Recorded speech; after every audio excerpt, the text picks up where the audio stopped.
கிறிஸ்துவுக்குள் பிரியமானவர்களே, இயேசு கிறிஸ்துவின் நாமத்தினாலே உங்களை வாழ்த்துகிறேன். நம்முடைய நாதர் ஆண்டவர் இயேசு கிறிஸ்து 2000 ஆண்டுகளுக்கு முன்பாக மனுக்குலத்தை மீட்கும்படியாய் மனிதனாய் வந்து நம்முடைய பாவங்களுக்காய் சாபங்களுக்காய் சிலுவையிலே அடிக்கப்பட்டார் என்று சொல்லி நாம் அறிந்திருக்கிறோம்.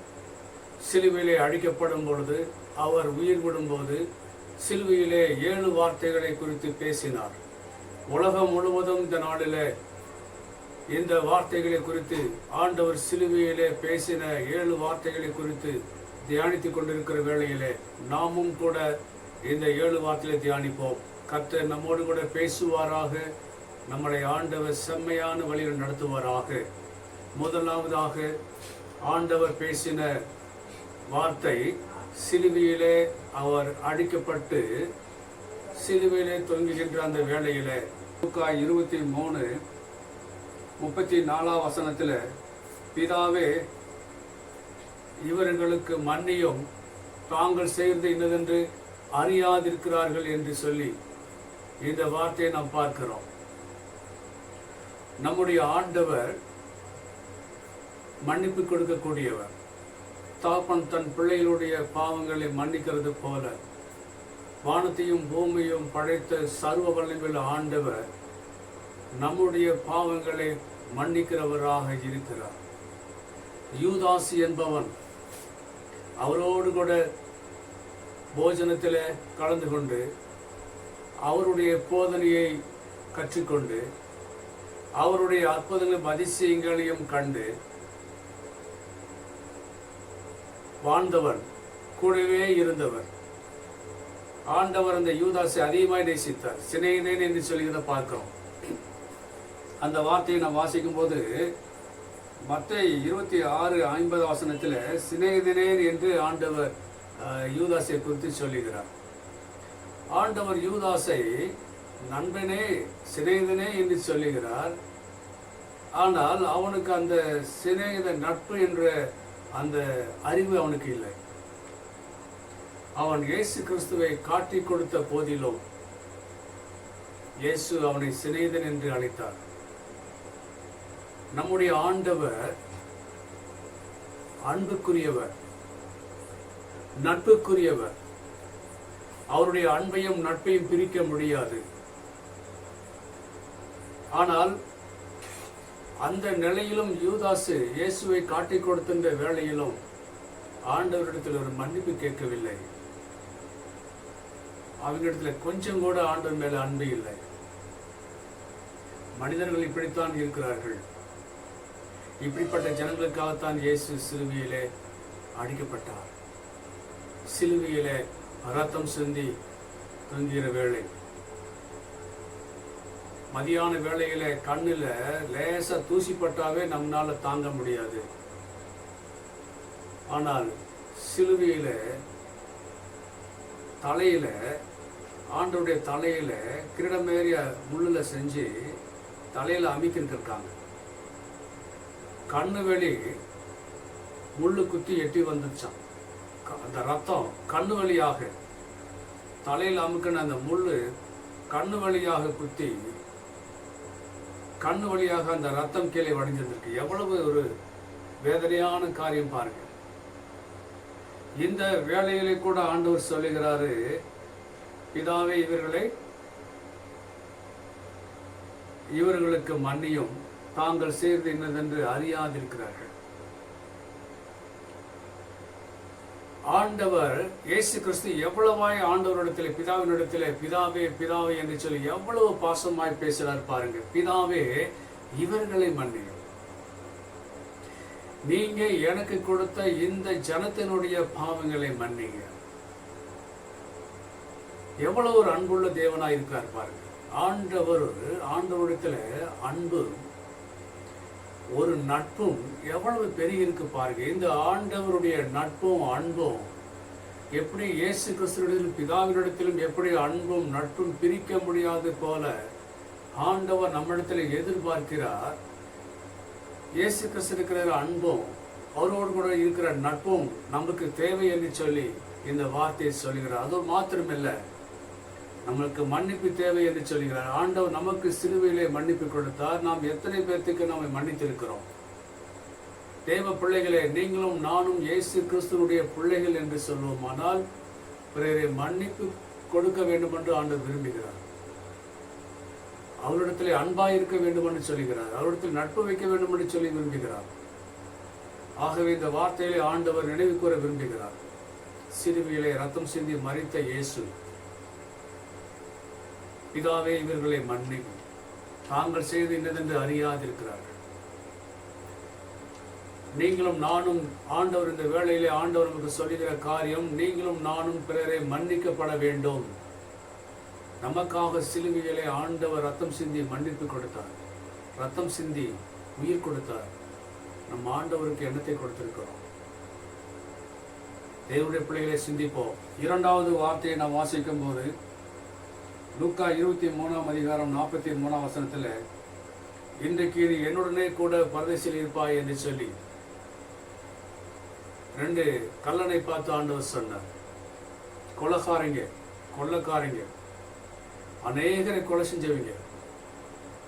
ஆனால் அவங்களுக்கு நடுவாக இயேசு கிறிஸ்துவும் சிலுவையில் அடிக்கப்பட்டு தொங்குகிறார். இருபக்கமும் திருடன், நடுவில் இயேசு. ஒருவன் சொல்லுகிறான், கிண்டல் பண்ணுகிறான். இன்னொருவன் சொல்லுகிறான், அப்படி சொல்லாத, நீ நானும் செஞ்ச பாவத்துக்கு நம்ம அனுபவிக்கிற பாடுகள் தண்டனை சரி, ஆனால் இவர் ஒரு குற்றமும் செய்யவில்லை என்று சொல்லி, இயேசு ஆண்டவரே உங்களுடைய ராஜ்யத்தில் என்னையும் நினைத்தள்ளும் என்று சொல்லி இதை நாம் பார்க்கிறோம். உங்களுடைய வருகையிலே என்னையும் நினைத்தள்ளும் என்று சொல்லி இதை நாம் பார்க்கிறோம். அன்புக்குரியவர்களே, இயேசு கிறிஸ்துவிடத்தில் இயேசு கிறிஸ்து ஒரு பரிசுத்தமான ஆண்டவர். பிலாத்து இயேசுவை விசாரிக்கும் போது இவனிடத்திலே ஒரு குற்றமும் காணவில்லை என்று சொல்லி பிலாத்து சொல்றார். அப்படியானால் குற்றம் இல்லாதவருக்கு ஏன் சிலுவையிலே தண்டனை? குற்றம் செய்தவர்களுக்கு சிலுவை தண்டனை, ஆனால் குற்றம் இல்லாதவர்களுக்கு ஏன் சிலுவையில் தண்டனை? இயேசு கிறிஸ்து உங்களுக்காக எனக்காக குற்றம் இல்லாத ரத்தம், இயேசுவின் ரத்தம் சிந்தப்பட்டது. இந்த நிலைமையிலும் கூட 2 கல்லணு மத்தியிலே ஆண்டவர் சிலுவையிலே தொங்கினார். சில நேரங்களில் இப்படித்தான் ஒரு மனிதனுக்கு மரணம் எப்போது வேண்டாலும் எப்படி வேண்டாலும் வரலாம். ஆனால் இவர்களுக்கு சிலுவையிலே தொங்குகிற கொள்ளைக்காரனுக்கும் தெரியும், சிலுவையிலே அவனுக்கு சீக்கிரமாய் சாவு உண்டுன்னு சொல்லி. அந்த நிலைமையிலும் கூட ஆண்டவர் சமூகத்தில் என்னை நினைத்தள்ளும் என்று சொல்லி ஒருவன் ஜெபிக்கிறதை நாம் பார்க்கிறோம். அந்த நிமித்தமாக ஆண்டவர் சொல்றார், நீ என்னோடு கூட பரதேசில் இருப்பாய். இன்னொருவன் சொல்றான், இன்னொருத்தன் ரட்சிக்கப்படல, ஆனால் ஒருத்தன் அதே நிலைமையில ரட்சிக்கப்பட்டான். ஹல்லேலூயா. ஆண்டவர் ஒரு மனிதனுக்கு ஒரு தருணம் தான் கொடுக்கிறார். அந்த தருணத்தில் நீங்களும் நானும் ரட்சிக்கப்பட வேண்டும். தேவனுடைய சமூகத்திலே காத்திருந்து ஜெபிக்க வேண்டும். தருணத்தை விடுவோமானால் பரிதாபமான நிலைமையில் இருப்போம். தேவனுடைய பிள்ளைகளே, நீங்களும் நானும் இயேசுவின் பிள்ளைகள். இன்றைக்கு நீ என்னோட நீங்களுடைய பரதேசில் இருப்பாய் என்று சொல்லி ஒரு களவாணி பயலுக்கு கல்லனுக்கு சொல்றது போல அவன் மனம் திரும்பினான். என்னை நினைத்தள்ளும் என்று சொல்கிறான். இந்த வேளையிலே ஆண்டவரை நாம் நினைத்தள்ளுவோம். ஆண்டவர் நம்மளை ரட்சிப்பார். 3வது வசனத்தை நாம் பார்க்கும்போது யோவான் 19:26 வசனத்தில் 27 வசனத்தை வாசிக்கும் போது மரியாளை குறித்து ஆண்டவர் சொல்லுகிறார், அம்மா அதோ உன் மகன். சீசனை குறித்து பார்த்து யோவானை குறித்து சொல்லுகிறார், யோவானை இதோ உன் தாய் என்று சொல்லுகிறதை பார்க்கிறோம். தேவனுடைய பிள்ளைகளே, இந்த வேளையிலும் கூட உறவுகளை பார்க்கிறோம். உறவுகளுக்கு எப்படி முக்கியத்துவம் கொடுக்கிறார், குடும்பத்திற்கு எப்படி, தாய் தாப்பனுக்கு எப்படி முக்கியத்துவம் கொடுக்கிறார் என்று சொல்லி பார்க்கிறோம். இந்த வேளையில் கூட ஆண்டவர் நினைச்சு பார்க்க வேண்டிய சூழ்நிலை. ஒரு தாய், பெத்த தாய் முன்பாக தன்னுடைய மகனை சிலுவையிலே அடிக்கப்பட்டு உயிர் போற நிலைமையில் இருக்கும்போது அதை காப்பாற்ற முடியாமல் இருக்கிற தாயுடைய நிலைமை எப்படி இருக்கு யோசித்து பாருங்கள். அதே இயேசு கிறிஸ்து பிறக்கும்போது தேவதூதன் மூலமாய் சொல்லப்படுறாங்க, உன் வயிற்றுல பரிசுத்த ஆவியினாலே பிறக்கும் அப்படின்னு சொல்லி வாழ்த்தும் போது அவங்க மனசு எப்படி சந்தோஷமா இருந்தது. அந்த அவர் 12 வயசுல இருக்கும்போது குருமார்கிட்ட பேசிட்டு இருக்கு, ஆலயத்தில், தேவனுடைய ஆலயத்தில், பெரிய ஆலயத்தில் ஞானத்தோடு பேசிட்டு இருக்கும்போது அவருடைய மகிழ்ச்சி எப்படி இருந்தது. இன்னைக்கு அதே தாய் சிலுவையிலே தன்னுடைய மகனை தொங்குகிற சூழ்நிலையில காப்பாற்ற முடியாத வேளையில் அவனுடைய மனசு எவ்வளவு துடிச்சிருக்கும். தாய் முன்னாடி தன்னுடைய மகனுடைய ஜீவன் போகும்போது எவ்வளவு பரிதாபத்தில் இருந்திருக்கும். மனிதன் முகங்களை பார்க்கிறான், கர்த்தர் உள்ளங்களை ஆராய்ந்து அறிந்திருக்கிறார். அந்த நிலைமையிலும் தாயினுடைய உணர்வையும் துடுப்பையும் பார்த்த இயேசு சொல்றாரு, மரியாளை பார்த்து, அம்மா அதோ உன் மகன். யோவானை குறித்து சொல்றார், அவன் தான் இன்னைக்கு இனிமேல் உனக்கு உதவி செய்வான். யோவானே அதோ உன் தாய், நீ அவங்களை கைவிட்டாத. எவ்வளவு ஆண்டவர் அன்புள்ள ஆண்டவர். ஆரம்பத்திலே அவர் ஊழியத்திலே ஆரம்பிக்கப்படும் பொழுது கானாவூர் கல்யாணத்திலே முதலாவதாக ஒரு அற்புதத்தை செய்தார். ஒரு குடும்பங்களை நேசிக்கிறவர். நீங்களும் நானும் ஆண்டவருடைய பிள்ளைகளாய் இருக்கிறோம் என்று சொல்லுகிறோம். எவ்வளவாய் நம்முடைய உறவுகளை, குடும்பங்களை நேசிக்கிறோம், பிள்ளைகளை நேசிக்கிறோம், பெற்றோரை நேசிக்கிறோம், சொந்த பந்தங்களை நேசிக்கிறோம், தேவனுடைய பிள்ளைகளை நேசிக்கிறோம், சபையை நேசிக்கிறோம், தேவனை நேசிக்கிறோம். தேவனுடைய பிள்ளைகளே, ஆண்டவர் இந்த வேளையிலே சிலுவையை குறித்து சிலுவையிலே தொங்கும் போது இந்த வார்த்தையை சொன்னார். ஆண்டவர் முக்கியத்துவம் கொடுத்திருக்கிறார். நீங்களும் நானும் நம்முடைய உறவுகளுக்கு முக்கியத்துவம் கொடுக்க வேண்டும் என்று சொல்லி ஆண்டவர் விரும்புகிறார். 4வது வார்த்தையை வாசிக்கும் போது மார்க் 15ஆம் அதிகாரம் 34ஆம் வசனத்தில், இயேசு ஏலி ஏலி லாமா சபக்தானி, என் தேவனே என் தேவனே ஏன் என்னை கைவிட்டீர். வானத்தையும் பூமியும் படைத்த தேவகுமாரன், உலகத்தினுடைய எல்லா பாவமும் இயேசு மேலே சுமத்தப்பட்டது. உலகத்துடைய அத்தனை மனிதனுடைய பாவங்களும் சாபங்களும் சிலுவையிலே தொங்குகிற இயேசு மேலே சுமத்தப்பட்டது.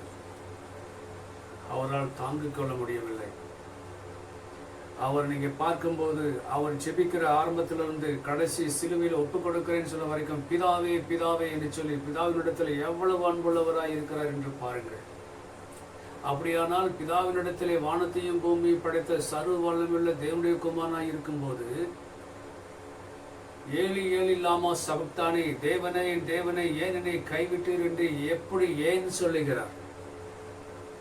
உங்களுக்காக எனக்காக சிலுவையிலே அடிக்கப்பட்ட அந்த இயேசு ரத்தம் நம்முடைய சாபங்களுக்காக சிலுவையில் அடிக்கப்பட்டது.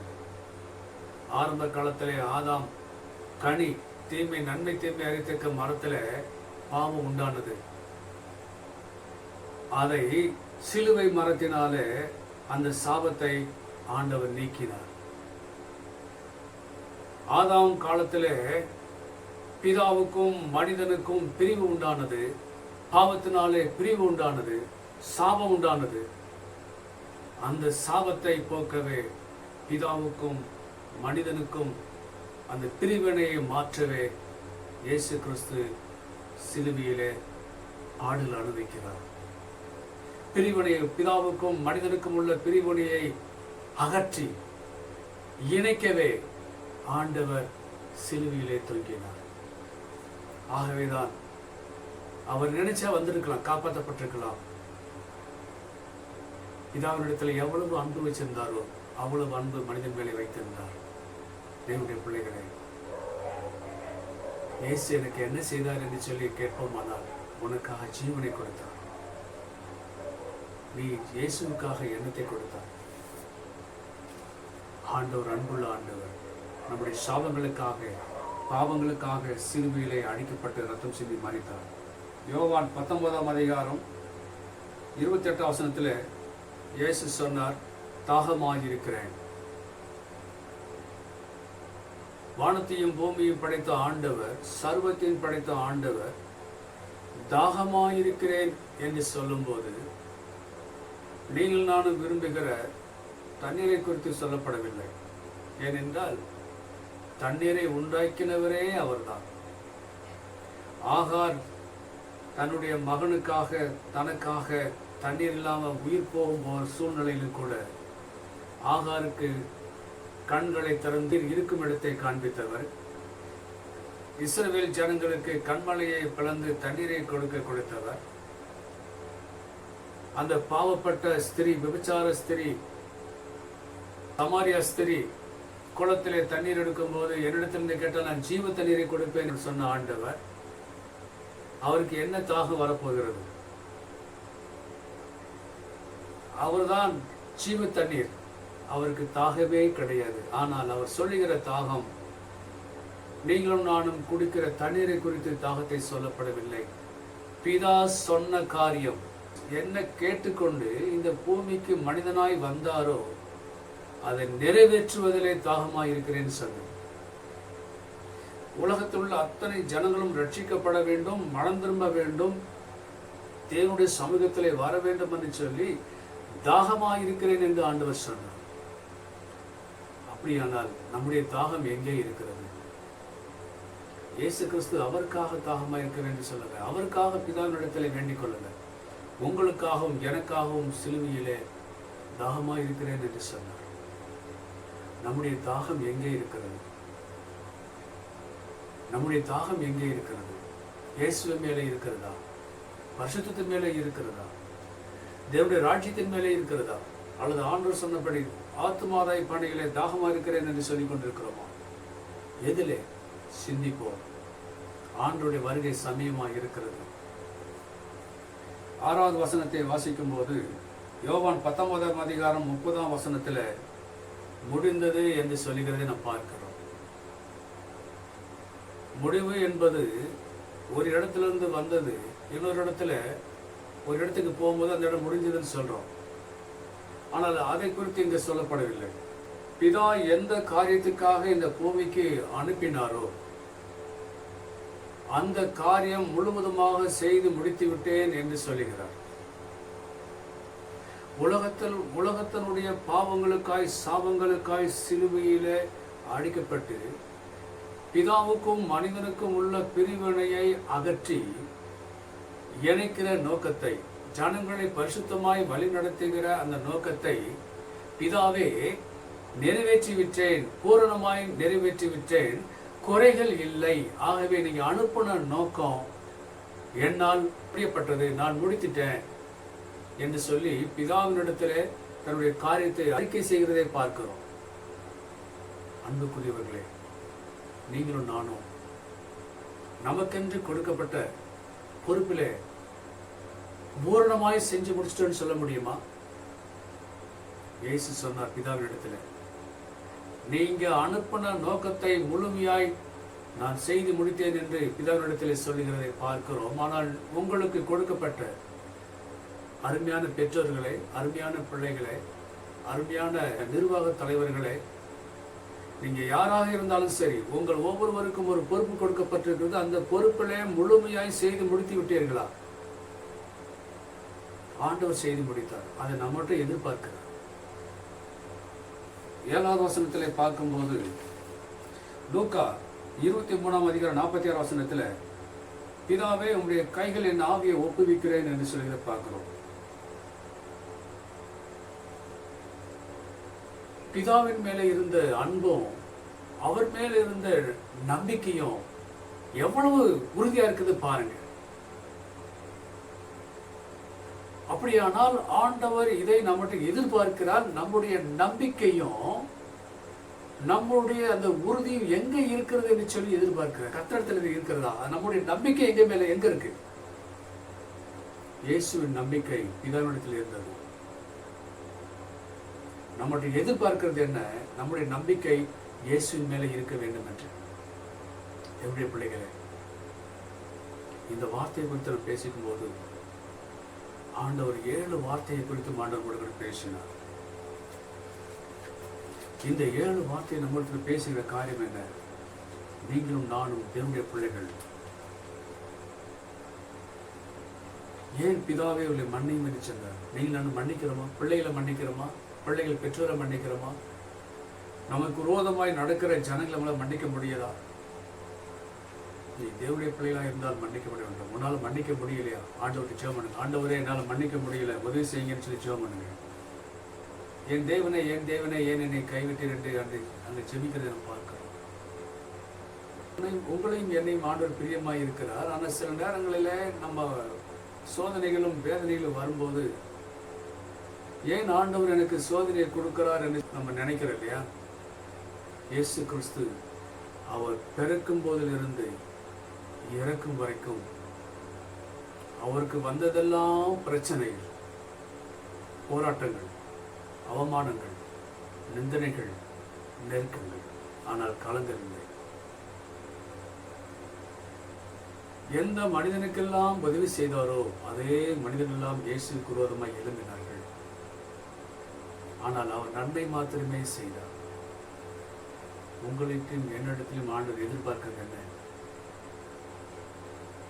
மனிதர்கள் தூசணமாய் பேசட்டும், அவதூறாய் நடத்தட்டும், அவமானப்படுத்தட்டும், கேவலப்படுத்தட்டும், என்ன வேணாலும் செய்யட்டும்.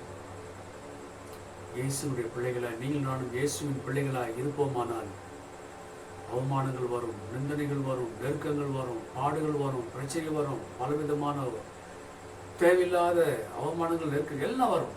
பயப்படாதீங்க. இயேசுவின் பிள்ளைகளாக இருக்கும்போது அந்த பாடுகள் வரும், ஆனால் ஜெயிப்போம். இயேசு கிறிஸ்து மரித்தார், அதோட முடியல, உயிர் தெழுந்தார். ஹல்லேலூயா. நிச்சயம் நமக்கு ஜெயம் உண்டு. ஜெபம் பண்ணுமா? வானத்தையும் பூமியும் படைத்த சர்வ வல்லமையுள்ள தேவனாகிய கர்த்தாவே, இந்த நல்ல வேலைக்காக நன்றியோடு கூட ஸ்தோத்திரம். சத்தியத்தை கேட்டுக்கொண்டிருக்கிற கர்த்தாவே ஸ்தோத்திரிக்கிறோம். ஒவ்வொரு பிள்ளைகளும் கர்த்தாவே இந்த 7 வார்த்தையின்படி கர்த்தாவே ஸ்தோத்திரிக்கிறோம். நோக்கி உம்முடைய அன்பிலே, உம்முடைய மன்னிப்பிலே, உம்முடைய இரக்கத்திலே, உம்முடைய ரட்சிப்பிலே, உம்முடைய தாகத்திலே, ஆண்டவரே உம்முடைய நம்பிக்கையிலே ஆண்டவரே உறுதியாய் தரித்திருக்க உதவி செய்யும்படியா நாங்கள் செபிக்கிற சுவாமி. ஆண்டவரே ஒவ்வொருவரையும் ஆசீர்வதிங்க. ஆண்டவரே காத்தல்லுங்க. சத்தியத்தை கேட்டுக்கொண்டிருக்க ஒவ்வொரு பிள்ளைகளை ஆசீர்வதிங்க, காத்தல்லுங்க. இயேசுவின் நாமத்துக்கு கேட்கிறோம் பிதாவே. ஆமென். God bless you. கர்த்தர் உங்களை ஆசீர்வதிப்பார். ஆமென்.